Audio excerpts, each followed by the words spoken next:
Booker of Regal Booker Shoals, and I'm here today to talk to you about the process of buying your first home. So, what you got to do about it first home is you got multiple steps that you got to get into. It's not just like, hey, I want to buy a house, or hey, I'm gonna hop on Zillow and pick the first one I want to get.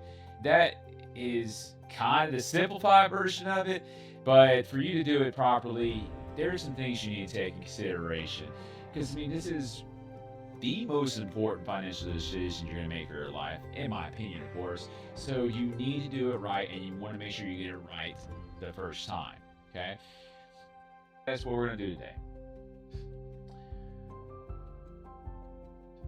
So step number one is to find a realtor, and not just any realtor, but a realtor that you trust to be a professional in their field. Okay.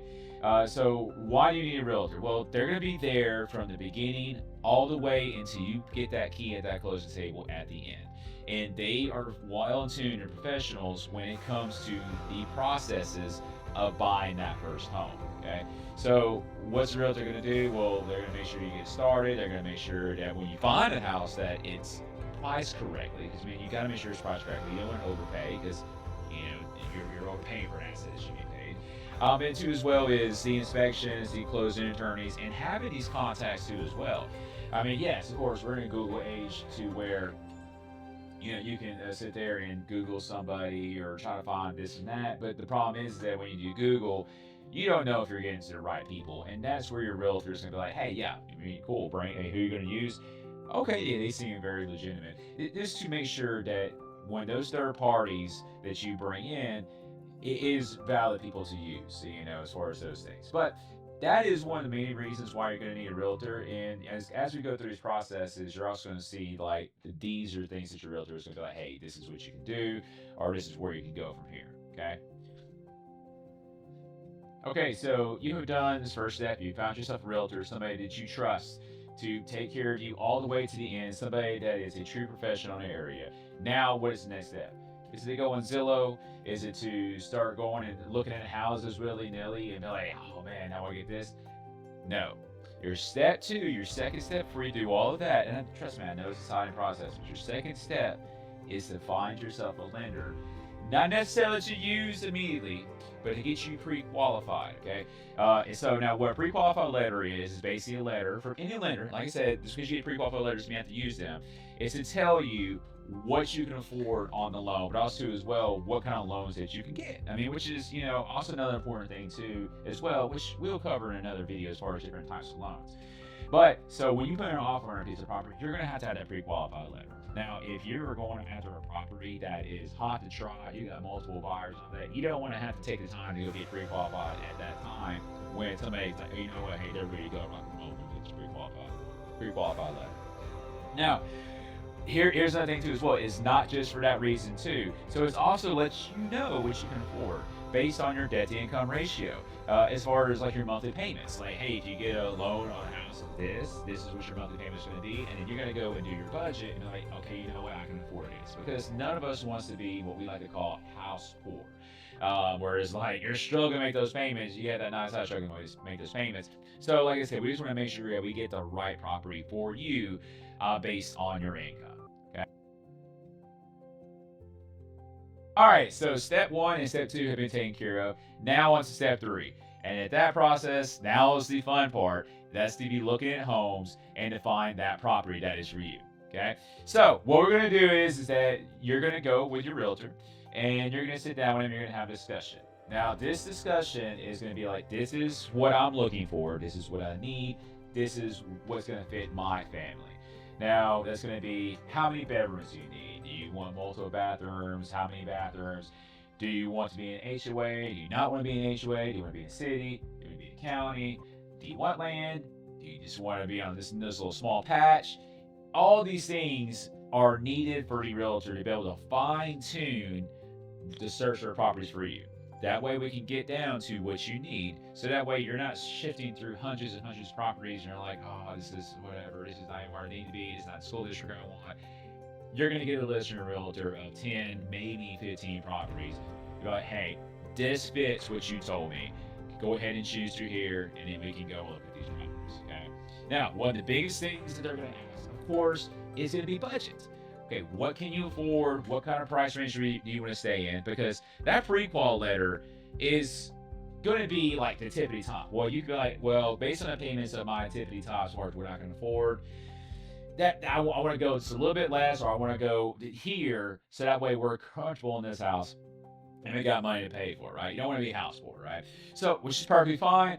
So then we know that price budget, that's another thing filter that gets put in there. So we only get you properties that fit that range. Now, of course, we'll send you some that's a little bit over, just be like, hey, this case, so you don't miss like maybe that one that was maybe 10,000 more, what you said.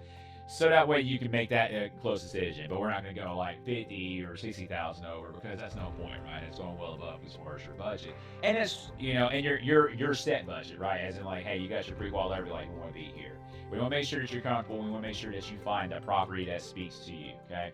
And then too, as well as it kind of goes, where are you looking for, right? So now at this point is the where the property is. Do you want to be in the country there and again? Do you want to be in a certain driving distance of a certain place?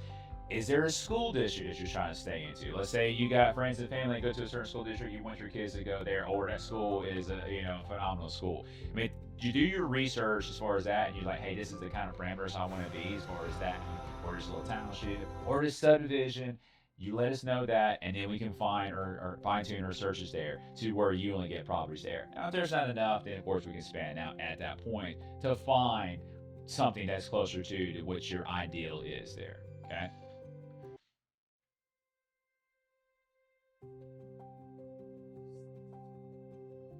Okay, so now we went ahead and found a property, and we went through and looked at about 10, and there was one that stood out, and now you're ready to make that decision and put a contract on that property. So what you're going to do is that first you're going to talk to your realtor, because we need to make sure it's priced correctly to begin with. Okay, so what your realtor's going to do is they're going to pull up past sales to see what that market value of that property is supposed to be. Now, if it's just a little bit over, hey, that's fine. Now, of course, it's always negotiable, which is why you have your realtor there. So when you make an offer, your realtor is going to negotiate for you. And not only are they negotiating the price, they're negotiating parameters, they're negotiating contingencies. I mean, if you got to sell a house before you got to buy this one, you got to make sure that's in there, because when you fill out a contract, which the realtors, we have multiple contracts to use, you need to make sure that contract is how it needs to be to make sure you're protected during this process, because this is a legally binding contract. And it's not as easy as just like, I don't know, well, that's why it's like nothing to do this. No, you are locked into a contract. So that's why it's important for your realtor to review with you the terms that you want to put in a contract, to review with you the purchase price, like how long do you have inspections, what you can do if it doesn't pass inspections. There is multiple things in this contract that have to be right, because you have to abide by those, because we are we are a nation of laws, and we're a nation of contracts, and that is one that's very important to talk to your realtor about that. So anyways, when you go in, run the comps, and it's like, okay, it's priced where it needs to be or close to, we just want to go ahead and put an offer on this. Your realtor goes and negotiates it, and everybody's like, you know what, we all agree on these terms. Then you sign that contract that's been provided, and but bada bing, bada boom, you're good to go. You're under contract. Now we can start furthering the processes as far as now getting to the point of closing. Because keep in mind, once you put on contract, typically you're still looking at 45 days before you close on a house. And that's because one of the main reasons is the lending process, because the lenders and getting the appraisals and everything to where they approve the loan, that's what takes the longest. But during this process too as well, we have inspections or request repairs if you want to do that. But that's what we're going to take care of, and that's what your realtor is going to guide you through and make sure that you're taken care of to the top all the way through. All right, so now that brings us to the fifth step. Now, hey, we found our house, we got it under contract, we're going to buy it, earnest money's been deposited. So now what's the next thing we're going to do? Well, you always should, it's a strong recommendation, is to get a home inspection, okay? Especially in buyer beware states like, where I'm at in Alabama. it's a buyer beware state. Once you buy it, it is done deal. Okay, so we do home inspections for sure. So when you go in and do a home inspection, you want to make sure that you get the right home inspector. There and again, that's where your realtor comes into play. Your realtor is going to have a list of trusted home inspectors that you can choose whoever you want, of course. But you chose that realtor because it's profession, you trust him. He's going to give you some suggestions for you to give a call and get suss out who you want to use to get them out there to do the home inspection. Because the home inspection is very important. He or she is going to inspect that property to be like, hey, from top to bottom to see if there's anything that is very prudent for you to know that may need to be addressed before you go and finalize that purchase. Major repairs, foundation issues, roof needs to be done. This a multitude of things. And so when you do get that inspector there, the inspector is a generalist, right? So they're not a professional in any field. They're just a generalist to let you know if there's issues here. And they'll even be like, hey, I did an inspection and you really need to get an electrician out here to inspect the electrical on this property, right? Which is to identify if you need to do that. And then there and again, now you can go into another inspection as far as that electrician. Or he went to the foundation and it is messed up or there's something wrong there. And he's like, look, I really suggest that you go get a structural engineer to look at this property. Great. You still want the property, go get a structural engineer. Structural engineer is professional in that. And he's like, okay, here's the things that need to be done to fix this structurally. Or, yeah, no, it's fine. It's been handled. There's just repairs there. So it's to make sure that when you are buying that property, you are buying it obviously not new, because if you're buying a house and it's not a new build, it's not going to be new. It's been lived in, but making sure that you buy something that is going to last for the time that you have it until the day that you move or whatever you decide to do there. Now, when you get to the home inspection, now you have to interpret and read the inspection and all the other inspections if there was third parties there. And by the way, don't take the fact that I'm taking third parties that every property you're going to get is going to be a third party. It's not as common as far as a third party or something very messed up. And of course, it depends on your price point where you're buying, obviously, but don't be worried about that. So normally you're just going to have the home inspection there, just one inspection, and then you're going to go through and read his suggested dues, his, hey, I just want to bring attention to this, and then, hey, this is not a problem, this is everything cool, I checked this, we're all good. Now, of course, there and again, there you have your realtor. You're like, hey, now, of course, it's your decision on any repairs or anything like that, or anything that you want to do in that inspection. First and foremost, it's yours. But your realtor, you can be like, hey, this is what I got as far as inspection, and of course, they'll review it and be like, what do you think if I want to do this? It's because your realtors typically, and I can't speak for all realtors, of course. But typically, we're going to be like, hey, it's up to you. What do you want to do with this list? I mean, it's like, we're not going to give you suggestions like you doing this. I mean, unless it's something very, very major, of course. But you'd be like, hey, this is what we want to do. What do you think about that? And we'll be like, well, if that's what you want to do, hey, that's great. And that's common. And that's, most people are going to do this. Or we'd be like, hey, that's what you want to do. That's great. But it's not really a common thing to ask. But that's what you want to ask. I mean, of course, we can always ask, okay? But that's what the inspection report is for to be done there, is to make sure that if there's any kind of repairs you want to get done, you go ahead and get that addressed, because you're going to have your time frame from the contract that was written out by your realtor. You're going to have a time frame for inspections, but you're also going to have a time frame to address anything that was on the report of that inspection. Okay, now, as long as you stay within those time frames, but your realtor is going to keep you on it. Like, hey, you got one day. Hey, you got today, we got to get this in there. But once you get that, you're good to go as far as any kind of request or repairs. They get past that inspection. Now, we're going to call this next one step number 6, but it's not really a step, it's a don't do this, okay? So that's what we're going to add in there. And that is, don't buy anything major, don't move cash around, don't get nothing on a loan, don't get a new car, but you got to get a loan on there, because this affects your debt to value ratio. I mean, even like little payments or a credit card, like that affects it. So when you get pre-qualified, you get a lender engaged. Day one of putting out a house on a contract, have them engaged to get going. You're not good from there as far as financially. Any kind of change, lost a job, lost a pay, you get, like I said, get a new car, you get that $400 a month payment. They're going to more likely check you 2 to 3 days prior to closing to make sure nothing changed. And if anything changed, they will take that, like, we're not going to do this loan real quick. And then you're going to be stuck and you're not going to be able to get the house, first and foremost, because now you got to readjust to the new payment and new budget. And you pretty much kind of destroyed your hopes and dreams on home ownership there at that time, and you're going to have to redo everything. So just take this step 6, as a precautionary tale that when you are buying a property, don't buy anything until after it's closed. Once it's closed, go crazy. Go buy yourself that new car. Go buy that furniture. And that's another thing. That's a lot of things people is. Not even like a car. They start going buying furniture. They go start putting stuff on loan as far as like refrigerators, stuff like that. That's the biggest thing. But anyways, once your close done, then go do those things. Because then it's done and did. The loan is there. There's nothing that can happen like as far as your debt to value ratio. So just make sure it's a cautionary tale. Do not do that. Okay? Okay, so now we're at step number 7, and that is closing.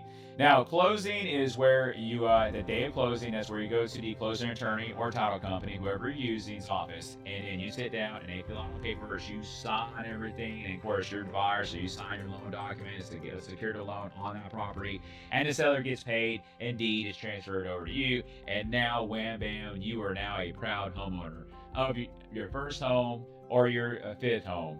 You now have that property. Now, closing, what is typically going to happen is that you and your realtor is going to go to the closing table, and then the closing attorney is going to have all the paperwork that needs to be filled out, ready to go. And then you're going to sit down. Now, typically, it kind of depends on who you go to. Sometimes you're going to be in the room with the seller, which is common. But then there's going to be also closing attorneys, which is their prerogative. They're like, hey, we're going to have you in separate rooms. And so you're going to have separate rooms. And then, of course, they're going to go, and the buyer is going to sign first, because get ready to get some carpal tunnel, because being a buyer, you're signing the most paperwork. Because you got to sign all loan documents, and it really is just basically tons and tons of contracts with your mortgage company that, hey, I'm going to pay this loan back. I'm going to pay this loan back. You can take my house loan, blah, blah, blah, blah, blah. You're going to be 30, 40 minutes just sitting there signing. Of course, seller, hey, 10 minutes, wham, bam, thank you, ma'am, they're done. But, so you're going to sit there and review the contracts. Now, keep in mind, that closing attorney or title company does not represent either side. They don't represent anybody, but it's kind of like they're there for the deal, as in, like, whatever's on that contract is what they're going by, okay? But they're there to answer any kind of legality questions or any kind of technical questions there too as well, along with your realtor being there too, to kind of like help you understand and sift through those things as well. But to make sure that it goes as smoothly as possible when you go through the closing. But yeah, once everything is signed, and then once the closing attorney, which closing attorney will be distributing the money, once closing attorney distributes the money to seller, buyer, realtors, everybody's paid, it's done deal. Wham bam, thank you, ma'am. Now, closing attorney, and then once it's all done, they'll go to the courthouse, file it, get the deed in there, and you're good to go, and you are a proud homeowner with your new keys in hand. Okay, everybody, so that was the processes and steps on how to purchase your home. So like I said, it could be a smooth process, but that's why you really need the direct professionals to help you along the way, because it's not just that one that you need to find to help you through all that, which is your realtor. But also the third-party sites there too as well. Or third-party professionals. That goes to your home inspector, your lender. It goes to the closing attorney. It goes through any kind of different kind of contractors that you may bring on board. You want to make sure that you have the right ones to make this process easy for you. But there you go. You follow these steps, you get that taken care of, and you're going to be a proud owner of a home. And that way you can actually start building equity into yourself for your property. And with that, ladies and gentlemen, I'm James Martinez, managing broker for Eagle Brokers and Shoals. And always remember, I bring the world to your doorstep. See you next time.